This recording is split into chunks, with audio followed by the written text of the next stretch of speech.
आवाज उर्दू टीवी में आपका इस्तकबाल है।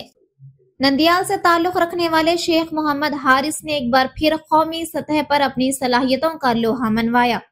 हारिस, जिन्होंने गुज़िश्ता माह 13 जुलाई को कड़पा में मुनाकिदा मिस्टर आंध्रा मुकाबलों में 85 किलोग्राम कैटेगरी में चौथी पोजीशन हासिल की थी, हाल ही में 24 अगस्त को बेंगलुरु में नेक्स्ट लेवल फिटनेस के ज़ेर-ए-एहतमाम मुनाकिदा नेशनल ओपन बॉडी बिल्डिंग मुकाबलों में हिस्सा लिया। इन मुकाबलों में हारिस ने 85 किलोग्राम बिगिनर कैटेगरी में पहली पोजीशन हासिल की और सोने का तमगा जीता और एडवांस कैटेगरी में दूसरी पोजीशन हासिल करके चांदी का तमगा अपने नाम किया।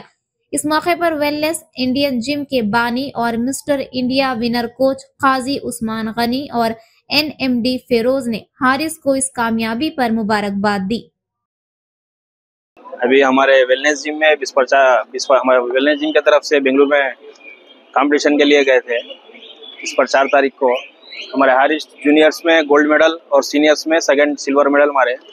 अभी सिर्फ 1.5 महीने में ये तैयारी करें ना, जो तैयारी गोल्ड मारे 1.5 महीने में भी नेशनल खेलने वाले हैं। आप सब इंशाल्लाह पूरा सपोर्ट दो। మన షేక్ మొహమ్మద్ హారిస్ మన బెంగళూరు పోయి ఫస్ట్ ఇంకా సెకండ్ ప్రైజ్ 2 ఈయననే గెలిచాడు. దానికి చాలా ఆనందంగా ఉంది. ఎందుకంటే మన విల్నెస్ జిమ్ లో ట్రైనింగ్ ఇచ్చిన మన అబ్దుల్ గనీ గారికి వాళ్ళ బ్రదర్స్ అందరికి చాలా చాలా ధన్యవాదాలు. ఎందుకంటే నంద్యాల నుంచి చాలా మంది వెళ్తున్నారు, చాలా మంది పార్టిసిపేట్ అవుతున్నారు, చాలా మంది గెలుస్తున్నారు, మెడల్స్ గెలుస్తున్నారు. ఫస్ట్ ఆఫ్ ఆల్ మనం ట్రైనర్ కి ధన్యవాదాలు చెప్పాలి. ఎందుకంటే ఆయన ట్రైనింగ్ వల్లనే కదా చాలా మంది పార్టిసిపేట్ అయ్యి మన నంద్యాల ప్రాంతాన్ని నుంచి వచ్చి మన నంద్యాల ప్రాంతాన్ని ఒక విజయం చూపిస్తున్నారు. దానికోసం వాళ్ళ ట్రైనర్ కి ధన్యవాదాలు తెలుపుకుంటూ, అట్లనే ఇంకా చాలా మంది నంద్యాల నుంచి పార్టిసిపేట్ ఉన్నారు.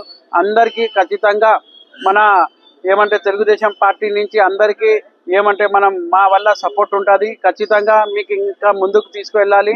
ఇంకొకటి మీకు ముందుకు వెళ్ళాలంటే శాప్ చైర్మన్ గారితో అట్లానే మన స్పోర్ట్స్ మినిస్టర్ గారితో కూడా మాట్లాడి ఖచ్చితంగా మనకు నేషనల్ కాదు ఇంటర్నేషనల్ కూడా గెలవాలని కోరుకుంటూ సెలవు తీసుకుంటున్నాను. Thank you. All the best.